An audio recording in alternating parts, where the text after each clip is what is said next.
किणा पानी रे विष हाई रिस्क खाद्य तालिकार पैकेज्ड पानी एफएसएसएआई देला सांघातिक तथ्य। एफएसएसएआई रो सांघातिक अभियोग हाई रिस्क खाद्य तालिकार पैकेज्ड पानी मनीष पई विष पलटि पैकेजिंग पानीय जल। केवल पैकेजिंग खाद्य नुहे पैकेजिंग पानीय जल भी स्वास्थ्य पई हानिकारक कहिला एफएसएसएआई। एफएसएसएआई कहिछि जे पैकेज पानी मनीष पई विष पलटिबा सह अनेक शारीरिक क्षति करुछि। एफएसएसएआई पैकेज्ड पानी एवं मिनेराल पानी को विपदपूर्ण खाद्य श्रेणी रे तालिकाभुक्त करिछि।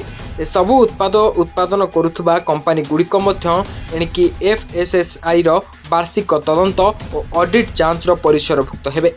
सेपरि कंपनी गुड़िक लाइसेंस प्रदान पूर्व भित्तिभूमि को एफएसएसएआई पुंखानुपुंख भाव जांच करिबो एवं पर लाइसेंस प्रदान करिबो।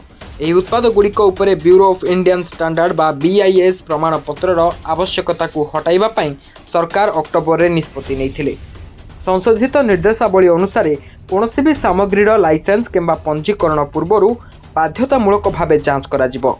एफएसएसएआई विपदपूर्ण खाद्य तालिकार आहुरी अनेक खाद्य रही।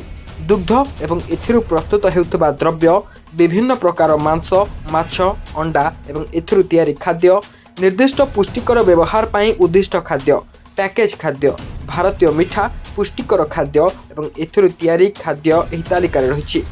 एबे केवल बाहर खाद्य नुहे पानी पीवा बेले भी सावधान रुहंतु, नचेत एही किणा पानी आपनको बड़ समस्या रे पकई पारे। सर्वदा घरू पानी नहीं बाहर को जीवाकू चेष्टा करंतु। ब्यूरो रिपोर्ट, जय ओडिशा लाइव।